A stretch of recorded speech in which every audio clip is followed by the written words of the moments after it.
The thing about meeting new people is it changes after high school.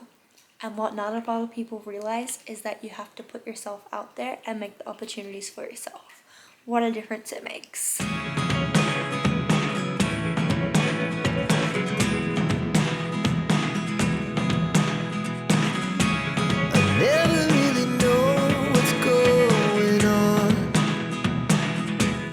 Hello everybody and welcome back. It is now after Christmas. I hope everybody had a very Merry Christmas and enjoyed their time off and spending it with family and friends. I very much did. But today we're going to be looking at how to meet people in your 20s because it can be daunting.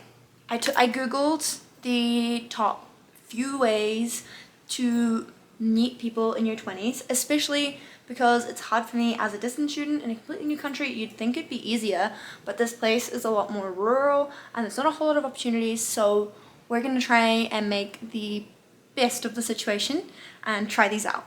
So one of the top suggestions from other people and that you've probably seen advertised is Bumble, which is an online friends meeting app. Kind of looks like this. I have tried Bumble in the past, but I personally didn't have a great experience with it, mostly because you message somebody, sometimes it takes a day or two to reply, you're sending a message a day.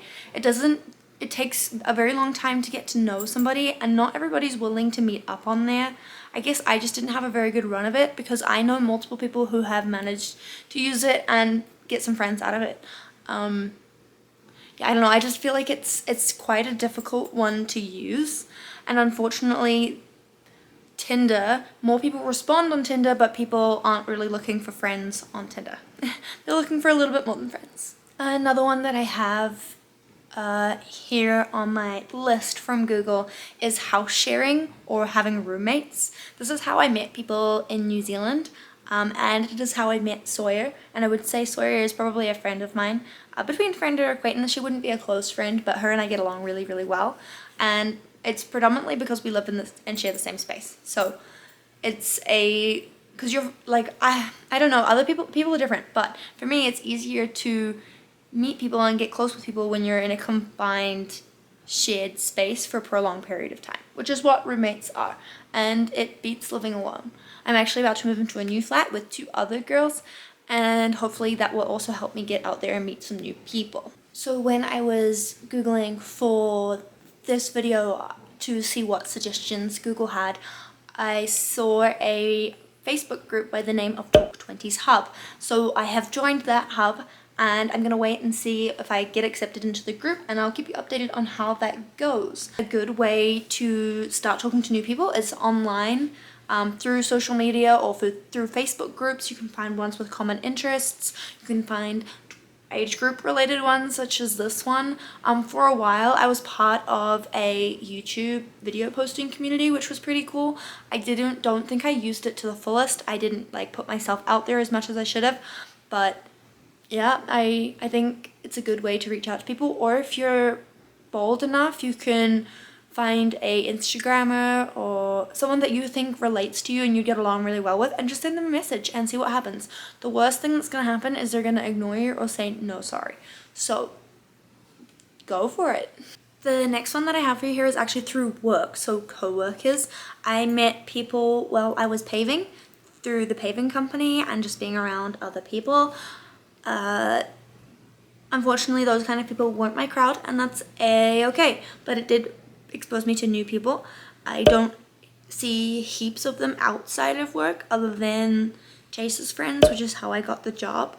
Now at my new job though, I've met a whole bunch of new people, and I get along very well with them inside work. It's too soon to tell whether I'll get along outside of work, but there's a couple people that it would be interesting to see if I could meet up and see what they're like outside of work, which could be an interesting experience for me.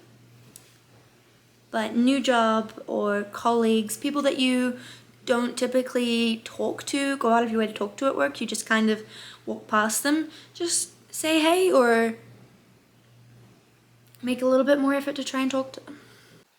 So another suggestion that I have is joining classes or clubs of similar interests to yours. So I enjoy working out and going to the gym, so I joined a kickboxing 7-week course in the hopes to try and meet like-minded people and talk to people, get out of my comfort zone, and local people as well. Unfortunately for me, it turned out that the people there weren't necessarily around my age, which is fine, and I still did get out of my comfort zone, talk to and meet a few other people, which was nice, but I didn't get as much out of it as I could have.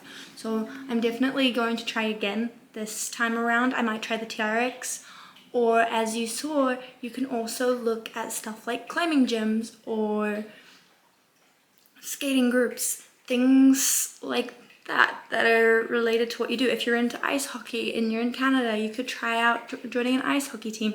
There are heaps of drop-in courses and classes as well. I've just found with the city that I'm currently in, Red Deer, it's quite small, and lots of the kids that are playing Red Deer are high school kids, and I just don't feel comfortable trying to mingle with people of that age. I'm looking for people a little bit closer to my age in university and haven't figured out where they are yet. I'm still looking, so if you have any pointers, definitely help me out.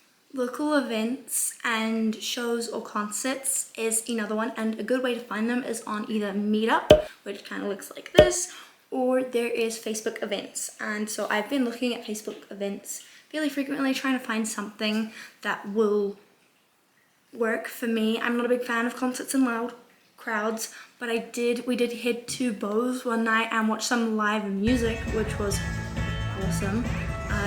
Didn't really get a chance to meet new people there as I was already with somebody, but I can see how it would be a good opportunity if you were to go and sit by the bar by yourself and there happened to be somebody else.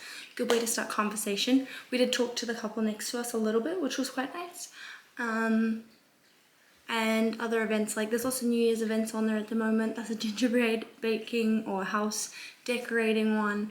There's a lot. The last suggestion that I have for meeting new people and putting yourself out there is travel. When you're traveling or going somewhere, especially if you're going solo, you're more likely to put yourself out there. One, you don't really know anybody, you're not afraid of making a fool of yourself, and when you're staying at places like hostels, it's the perfect environment to meet new people because everybody else is in the same boat. So I'm really looking forward to my trip to Mexico that I have already mentioned, and I'm really hopeful that it would give me a chance to meet and talk to new people that are also traveling and maybe network a little bit myself for my social media and digital marketing projects to come. So I feel like it would be a great opportunity and I'm really looking forward to it. Before we wrap this up, I just wanted to chuck in a couple of extra tips or pointers for trying to meet new people. One, just do it. Even if the old Nike slogan, just fucking do it. Like if you're scared and it's hard, it's probably a good thing. But if you feel threatened or in danger, don't do it. Otherwise, push yourself out of your comfort zone and give it a go. 2, say yes. People get into the habit of saying no for literally no reason because it's easier. So if there is no reason for you to be saying no, say yes, give it a go, put yourself out there, and you'll be surprised how many opportunities come around just from saying yes more often. And my third one is, even if all your friends won't go with you, try going out on your own more often. As long as it's something you really, really want to do, it might be a little hard at first, but there's nothing wrong with going somewhere by yourself. I think that is going to wrap up my video, and these were the 10-ish suggestions by Google on how to meet people in your 20s. I agree with a lot of them. Some of them are a lot harder to actually act out in person depending on where you are in the world. But I will follow up with the social media one. I haven't been accepted into the Facebook market group yet, just yet, as I'm filming this outro, but I will keep you updated and let you know how it goes. But yeah, I wish everyone the best of luck. It is not easy to transition from being forced into situations where you can meet people to having to have to put yourself out there in order to meet the new people. Because I know, trust me, I've been trying. I'm even in a new country, which is supposed to make it easier, and it's not easier. But I'm gonna keep trying. I'm looking forward to my trip to Mexico, and hopefully when I move into my new room with my roommates, it will also provide me a new opportunity to meet more friends of friends and expand my friend group. But for now, that is all I have, and I hope to see you all in my next video. Until then, peace. Oh, please remember to hit that subscribe button and the bell notification icon so you get notified when I upload and you can keep up to date with my content. The upload day for now is going to stick with Saturday on Mountain Standard Time, and it'll be once a week, and it will be travel, uni related content, and if it's something that you enjoy, please stick around. Some better days, 'cause all I want, and I pray, I believe in the better days.